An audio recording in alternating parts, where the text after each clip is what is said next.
Hi, my name is Ben Lawson. I'm from Indianapolis, Indiana, and throughout this debate, I'll play the role of the moderator.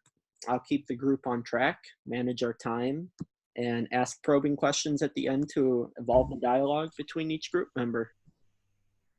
Hello, my name is Laura Yoakum. During this debate, I will play the role of stater and an attacker. I will be providing points on the benefits of living. Hi there, my name is Megan Center, and I will be taking on the role as an attacker. Throughout the debate, I will be discussing mental and physical health among those with disabilities. Hi, my name is Audrey.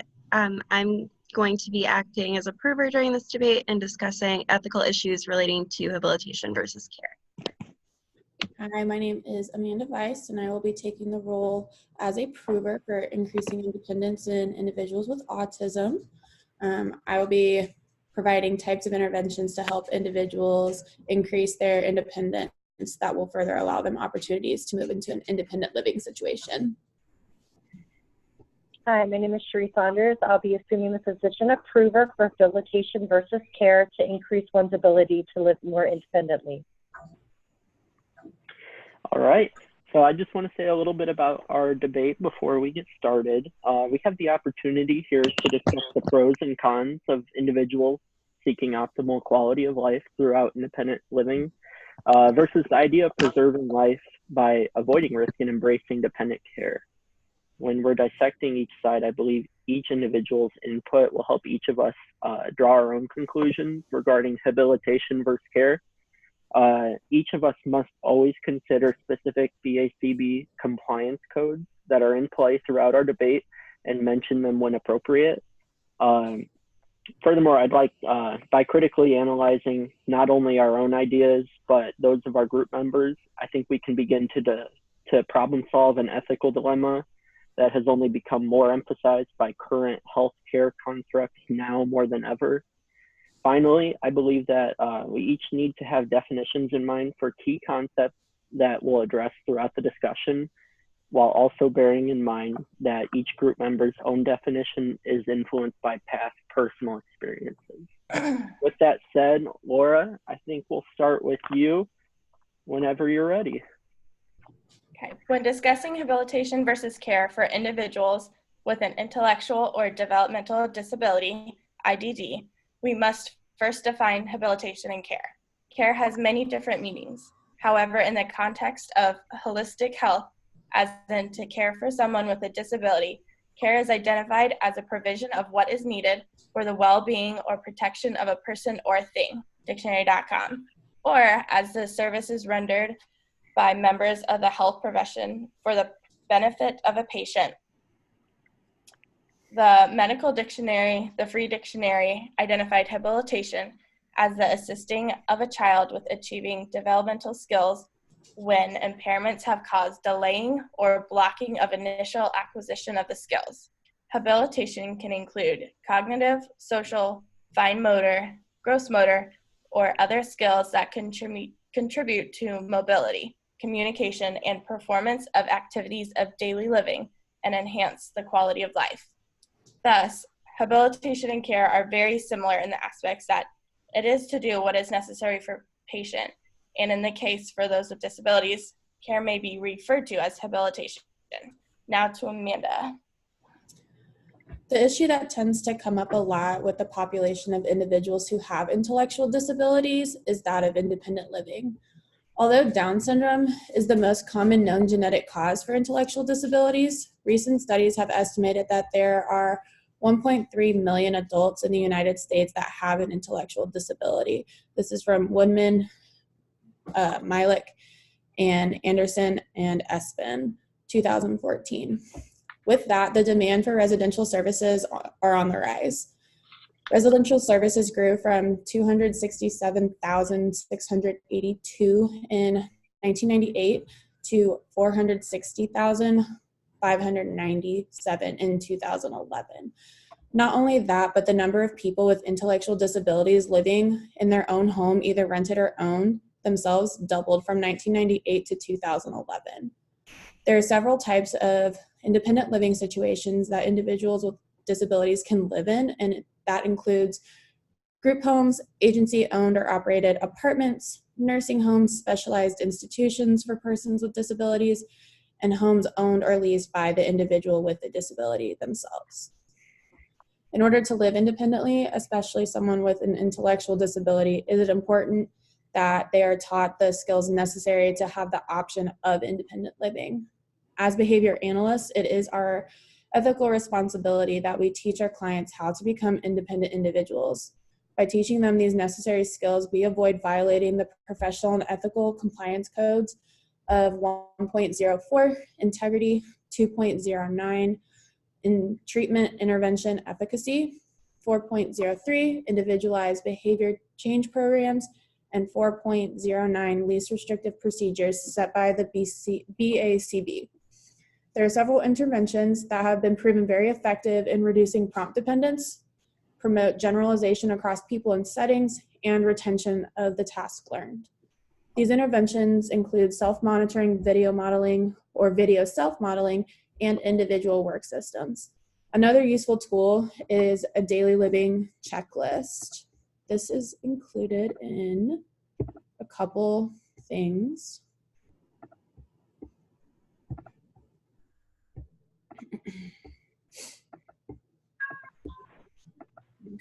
This is the independent checklist that I'm talking about. So this includes skills such as sleep, organization, safety. It even goes into meal planning and kitchen skills, and there are many more different things that this also includes. And you said this is an assessment tool? So this is something that they would be able to use themselves, which is incredibly important, because if they don't know how to use these skills independently anyways, then they're not going to have the tools to be able to live independently on their own. Okay.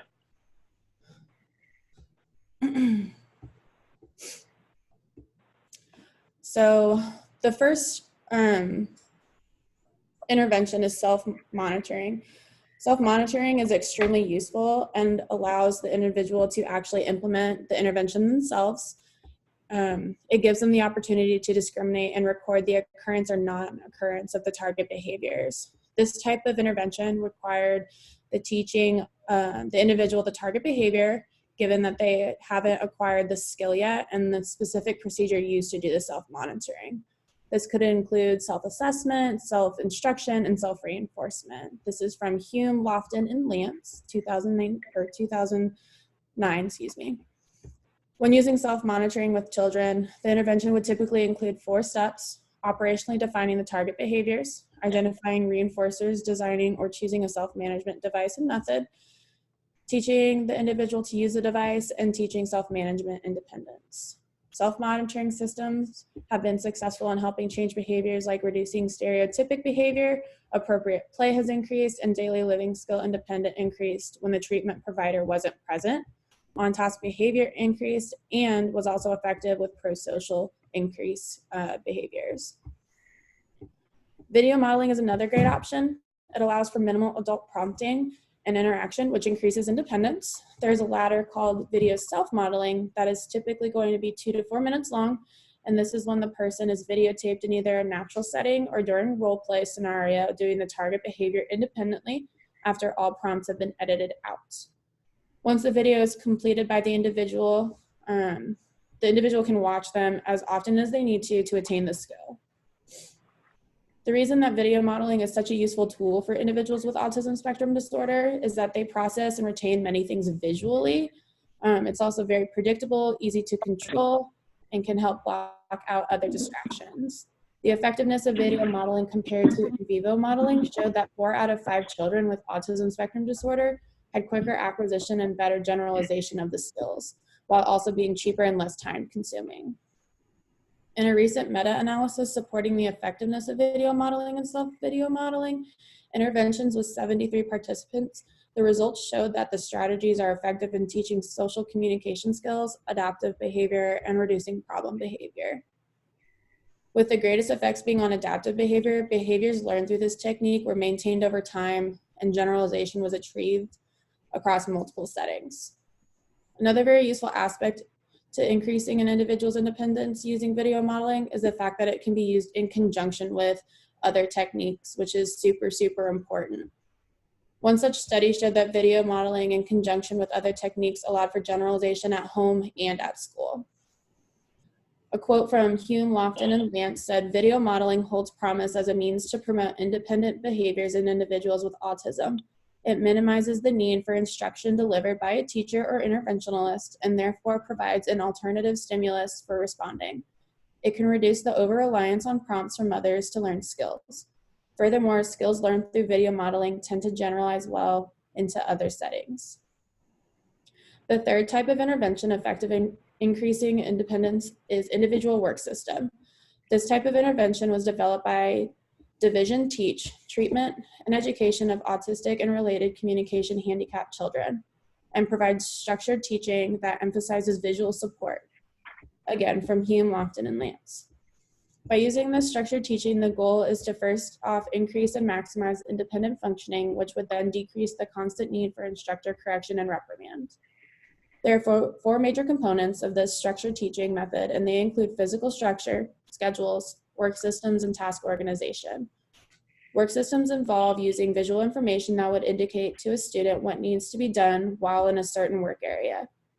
With an individual work system, it can be defined as a visually organized space where children independently practice skills that have been previously mastered under direct supervision of adults and visually communicates at least 4 pieces of information to the student.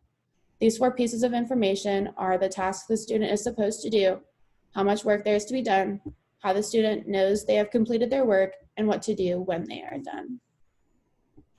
Allowing individuals these opportunities to be independent in their lives as adults is essential to their self-efficacy, self-worth, and autonomy, which in turn increases their mental health. And that is my conclusion. So I believe, Megan, this is where you get to come in and say your thing. Yeah. I agree, Amanda, that independence is extremely important for any individual. But I do believe that because most individuals are dependent in some ways, independent living is typically not an option. As my colleagues have stated, we are discussing habilitation versus care among those on the autism spectrum, as well as other individuals with intellectual disabilities. Within this debate, I am going to argue against habilitation by discussing the gray area between independent living and semi-independent living, as well as in light of mental and physical health among not only individuals diagnosed, but parents, families, and caregivers involved. To begin, let's define living independently. The American Heritage Dictionary defines living independently as a living arrangement that maximizes independence and self-determination, especially of disabled persons living in a community instead of in a medical facility.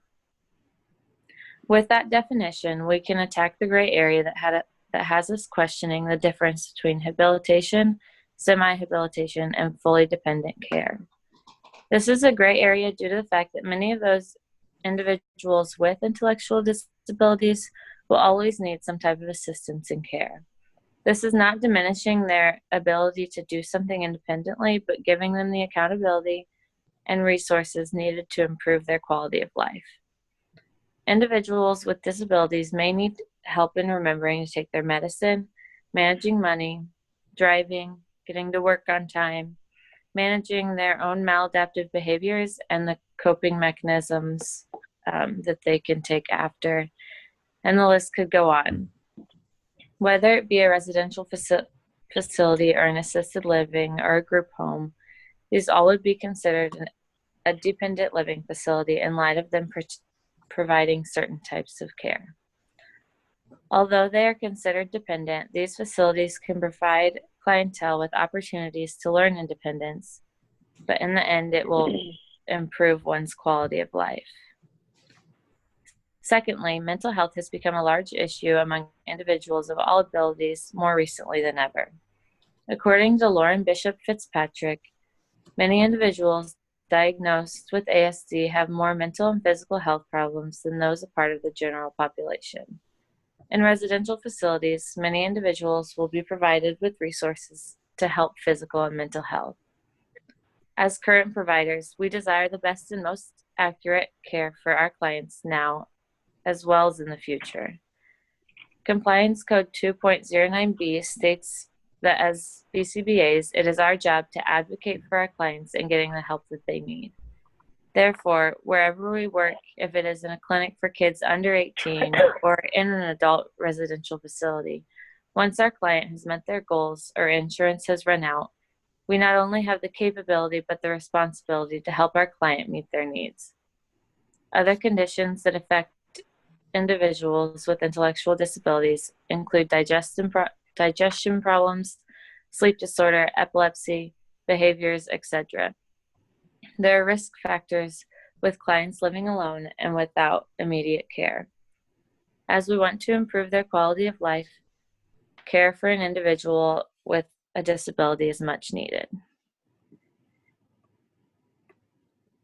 I do agree, Megan, that there are risk factors involved when a person with intellectual and developmental disabilities is living alone.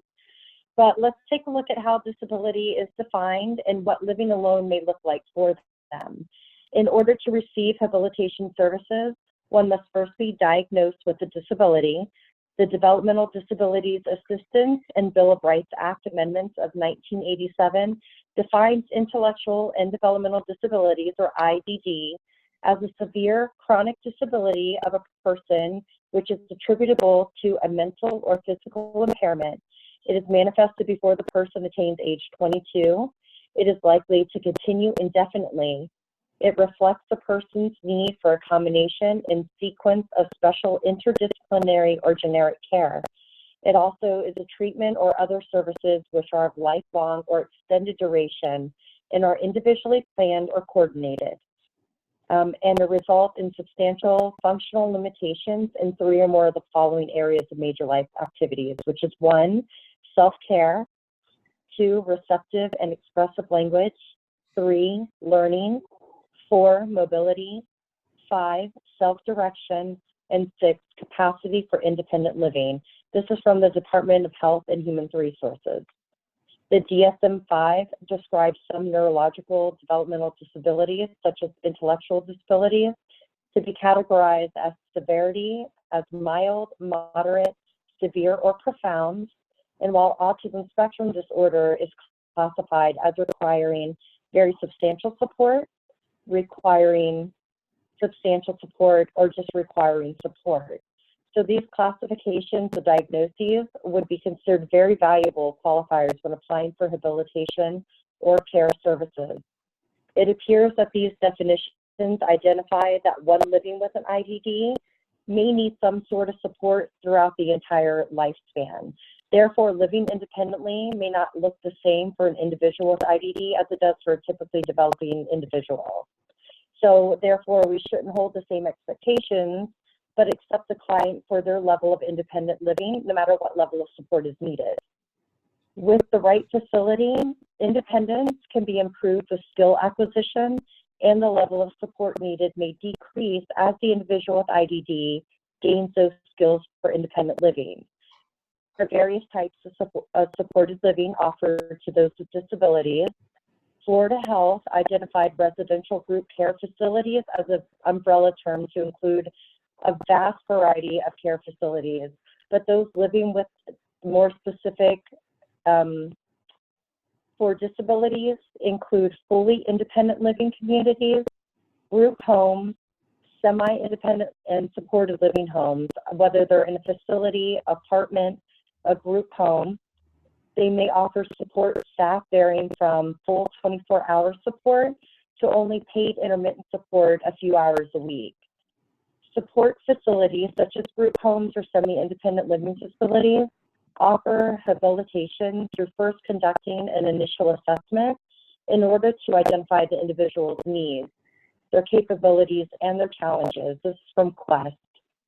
These help to set short and long-term goals, as well as to implement a support plan that will help these clients meet their goals and increase quality of life and independence.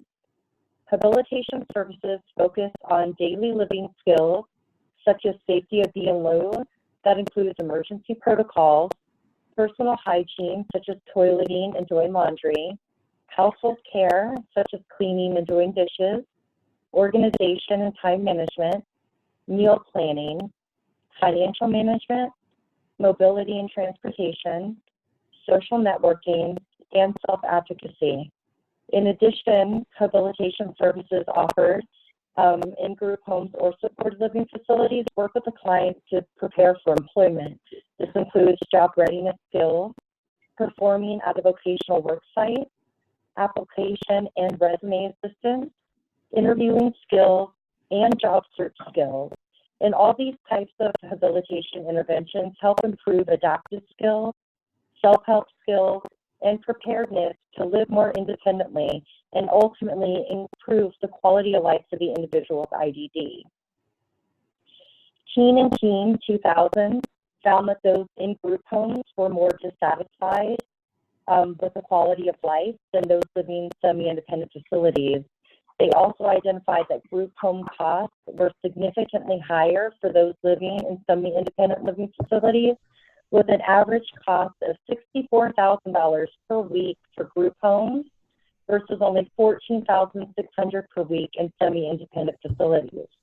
And although there are studies showing lower quality of life for those living in group homes, this may be due to the inability for those individuals to make their own choices that influence their own independence and let them have more control over their life.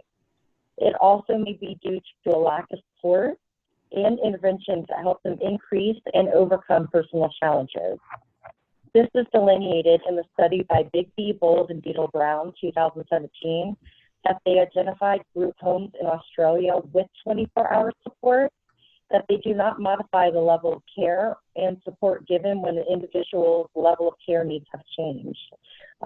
This significantly could increase one's independence if those acquired skills were addressed, as well as lower the facility costs.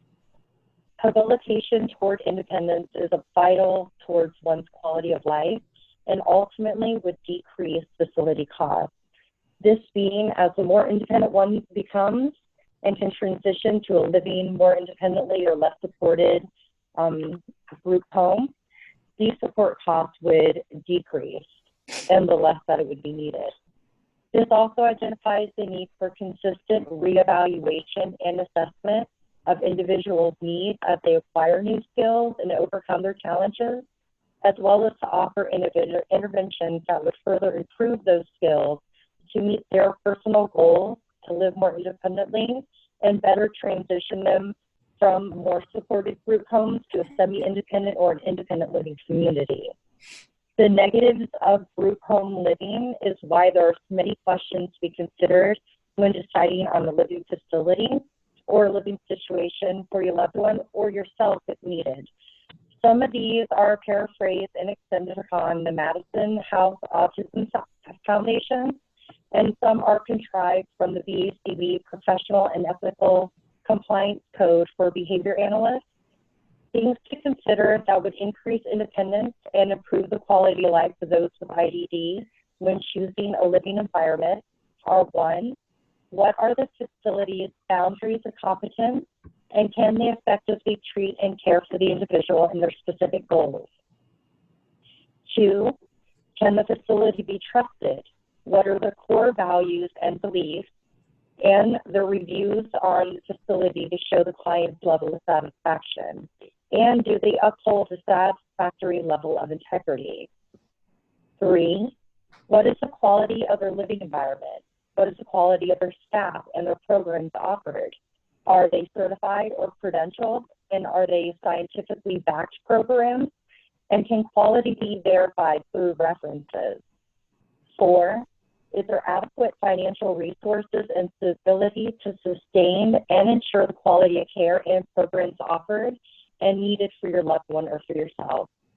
Number five, are the residents involved in community activities to ensure adequate socialization skills and opportunities? And with how much interaction and involvement is there between residents, and what does that involvement look like? 6, what is their view on family involvement? 7, what types of treatments are offered to improve independence and acquisition of skills? And are these interventions scientifically validated and proven? And are they conceptually consistent? And 8, do they use least restrictive procedures? And what is the treatment intervention efficacy? So research has shown that some living situations and the severity level of individuals' disability depends greatly on what type of care or rehabilitation care is given. Some disabilities may require 24-hour care, while other individuals may only require a few hours of support per week for either transportation or financial management. It appears, however, that habilitation versus care, and although with similar meaning of attaining services to benefit the patient or client, habilitation involves using interventions to increase physical and cognitive skills to increase daily living independence. And most group homes and semi-independent living facilities offer ways for individuals to improve these skills while improving quality of life so that one with IDD can live more independently. So we'll go to you now, Laura. Okay, thank you for sharing those points with us.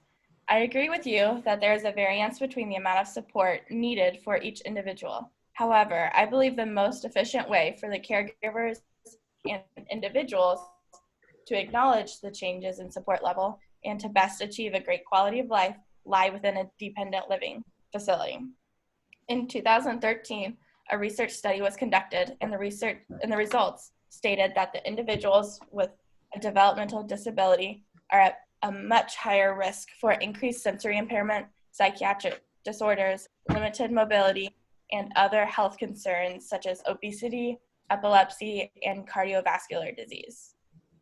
According to Anderson, individuals with developmental disabilities that are living in a facility are at a lower risk of developing obesity than those who lived in an independent home or who co-reside with family, in which they show the highest rates. The reasoning behind this is that the individuals who are a part of a facility are stuck with a schedule when it comes to when they eat and the quality of food, which means that they are more likely to eat the suggested food portions and avoid the sugary foods. Individuals who live in an independent setting also have an increased risk of poverty, which is often forgotten when discussing health outcomes of individuals with disabilities. Socioeconomic status carries a direct and indirect effect on health outcomes. This can include access to quality health care, exposure to environmental toxins, and access to safe public transportation. In 2007, Emerson and Hatton combed through results from a survey of 1,200 adults diagnosed with mild to moderate IDD and reported that there were times that they went without basic items due to lack of money and resources. Unfortunately, there is also not the same level of respect for individuals with developmental disabilities compared to those without it. Whether it is an interaction with Susie, the woman you see in the grocery store every Monday, or it's your physician that you only see every other month, the same level of care and respect is not provided for those on the spectrum. Physicians themselves have reported lack of communication, failure to appropriately refer to specialists, misdiagnosis, and accessibility challenges, whether it's verbal or physical, when dealing directly with individuals with disabilities.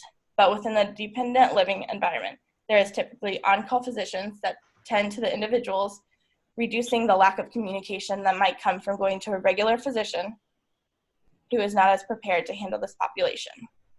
Transitioning into independent living is a complex and challenging process for an individual without a disability, let alone the process it will be for an individual on the spectrum. These individuals will be going through new emotional, behavioral, social, and spiritual challenges, leaving them exposed to extreme vulnerability. Individuals with developmental disabilities deserve the right to live in the least restrictive environment, but with the points that I've just provided to you, in the interest of their overall health and well-being, the best living environment for them is within a dependent facility. Thank you, Laura. While you've clearly shown some of the positives of living in a more dependent facility, historically, family members of these individuals, as well as healthcare providers, have also operated from the position of emphasizing care. In recent years, there's been a shift to striving for the greatest amount of independence for these individuals as possible. And it can be argued that despite these positives that you've brought up, we are ethically bound to focus our efforts on habilitation and decrease the overall level of care that our clients need. Working towards autonomy and independence improves the safety, integrity, and overall quality of life for the individuals that we serve.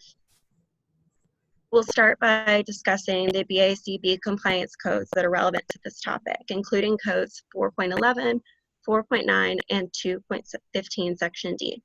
Compliance Code 4.11, the discontinuing behavior change programs and behavior analytical services, states that criteria must be established for the discontinuation of services, and that when this criterion has been met, services must be discontinued.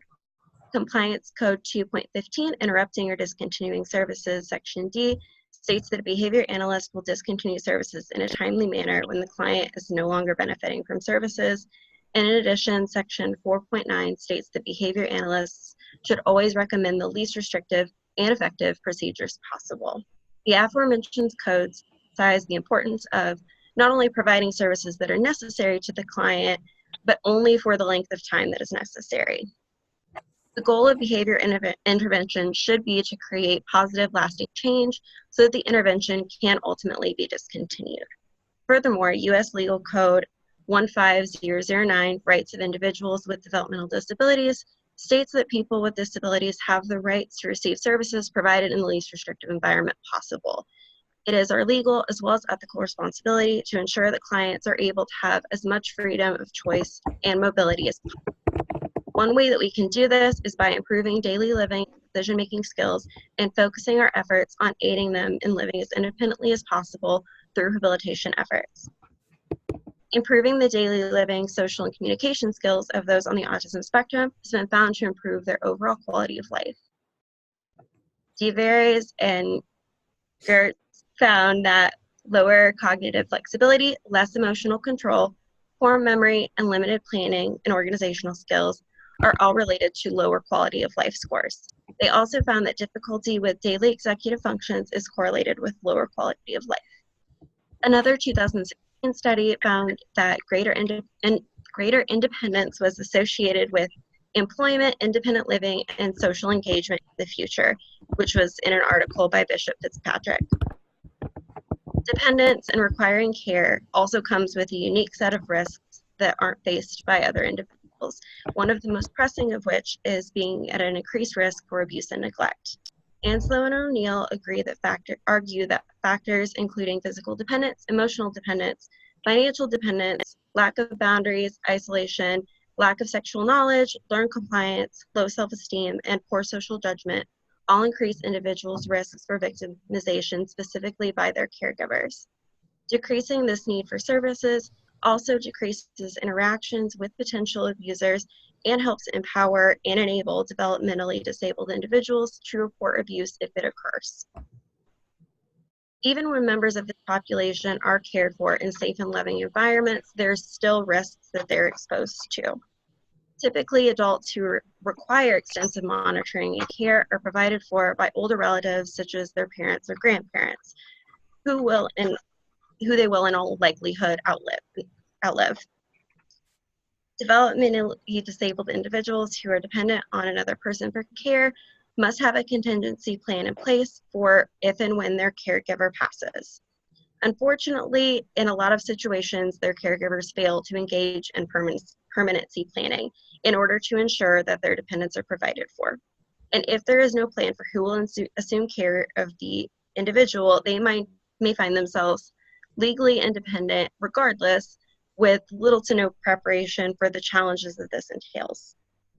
For example, an individual with limited decision-making skills may find themselves responsible for making medical and financial decisions without any help.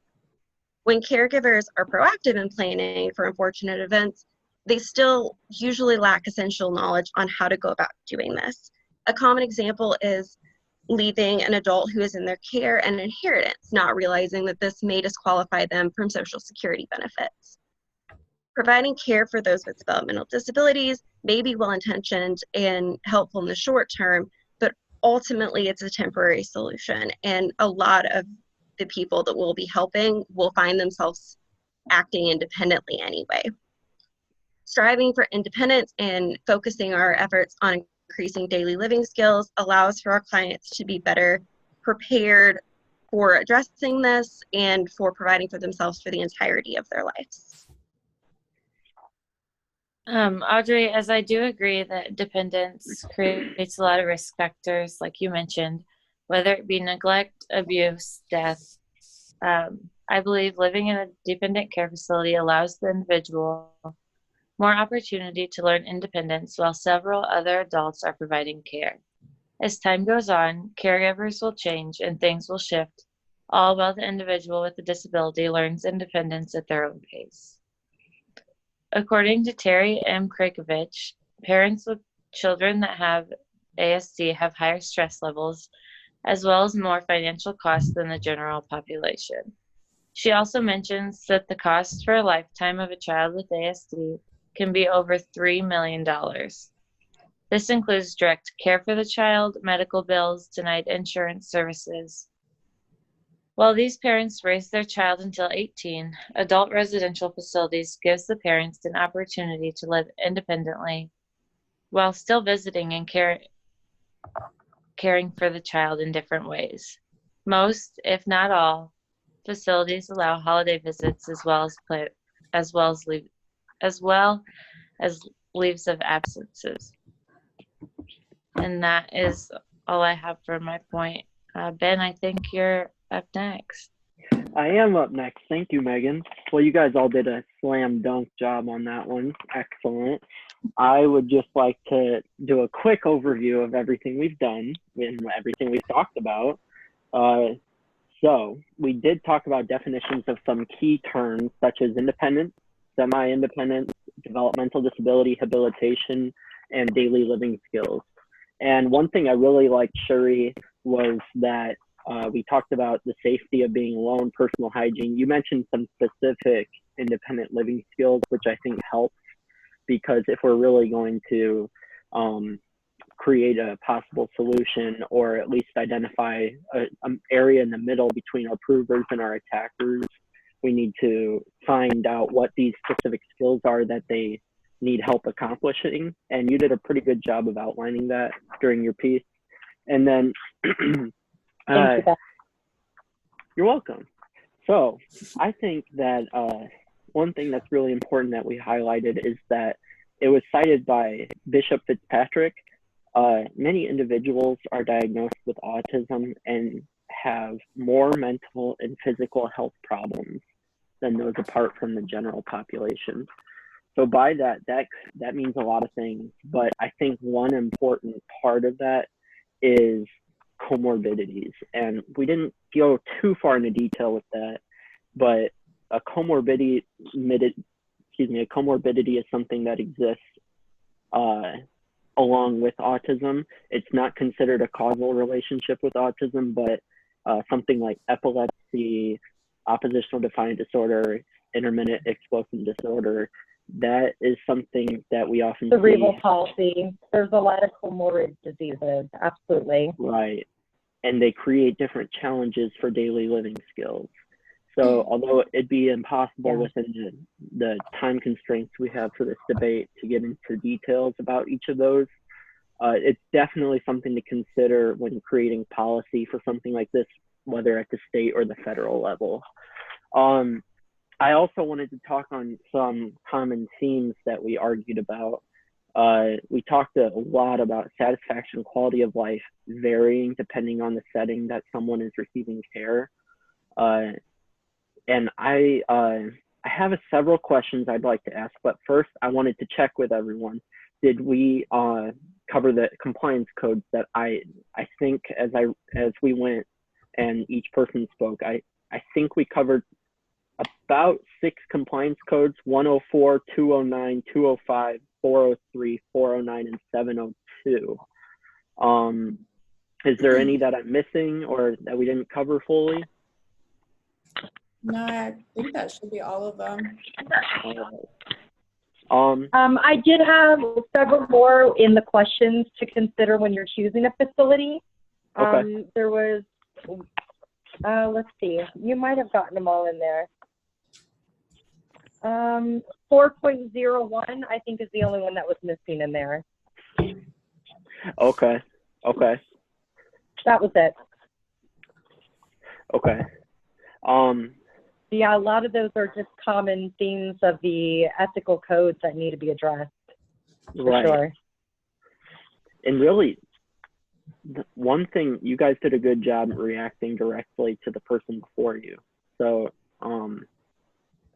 really, you guys did a lot of my job for me. You bridged the gap, and I appreciate that. So you emphasize big time that ADLs, activities of daily living, are vital to success for day-to-day function.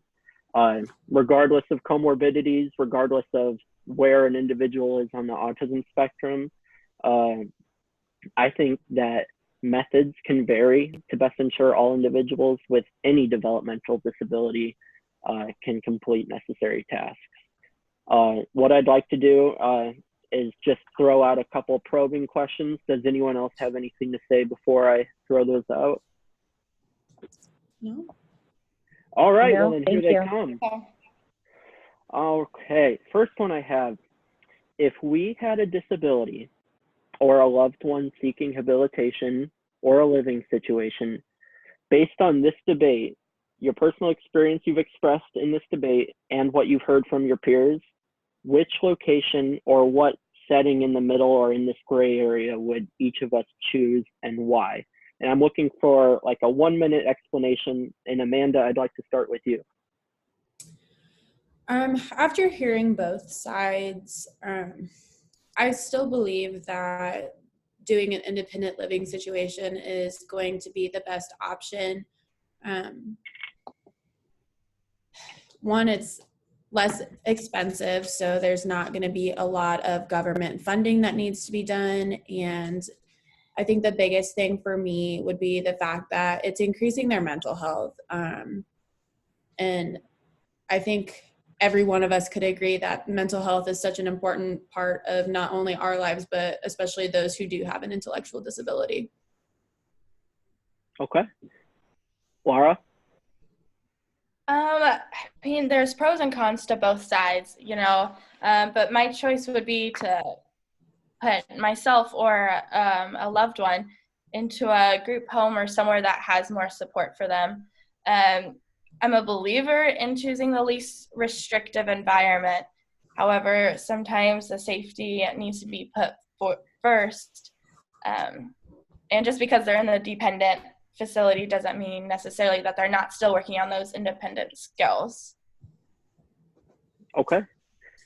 Sherry? Yeah, absolutely. I do think that depending on the level and severity of one's disability, you really need to assess that disability and their capabilities and what their challenges are, and then fully research facilities in your area to find the best match that could help them live more independently, or even, no matter how severe it is, just improve quality of life for that individual. All right. Yeah, so really, I think a good lens to look at all that from is your loved one is going to vary. We're all on our own spectrum of some sort, and what ADLs we meet and what tools we use to solve any challenges with them. But different facilities or different home care will help in different ways. The next question I'd have is, it seems that we have one half of our group arguing about what individuals can and cannot do, while the other half is debating how, say, a third-party habilitation company comes in and possibly limits quality of life, if you guys know what I mean. Do you think, should personal safety be put before quality of life in all respects? Laura, you have the floor. Yeah, I feel like I'm just a little bit partial to putting personal safety first. But being aware of the environment around you and everything that's going on, whether it's like in the household with you, the people, just like the weather outside, it's important for your overall being too. So like you need to be prepared for like any natural disasters, an intruder, your neighbor's house catching on fire. Like you need to know how to handle those situations. So I do feel like I put a little bit more emphasis on the personal safety rather than the other. Now I'm going to ask one more. I'd like Audrey and Megan to weigh in here. If we see positives to independent living, how do we create more opportunities for businesses to create behavior programs that offer daily living skills for this demographic at their place of living without requiring a separate location? So we can be talking about home service. In this case, that's one example. I'd like to start with Audrey on this one. Sure.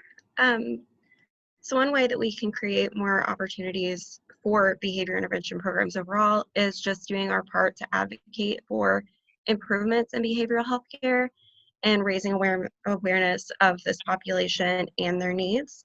As far as specifically getting people into their homes and not requiring a separate location, I think one thing that's important is making sure that the people who are going into their homes have the resources that they need. I know personally a concern of mine as an RBT going into a home would be, what is the plan for if something goes wrong? Do I have support that I need? And do I have the training that I need to make sure that I'm safe and that my client is safe? Thanks, Audrey. Now, Megan, can you just give a few words? She brought up awareness of the population and even awareness as a therapist going into a home.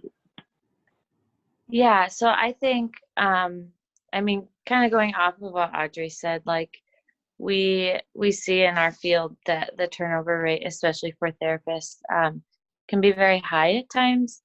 I think that has to do with lack of resources from companies and lack of training, and people getting in the field that don't love what they do.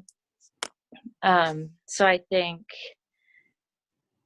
it is a matter of recruiting and finding those people that are should I stop talking if we're out of time? I think you've got about 10 seconds, Megan. You're doing great. Okay.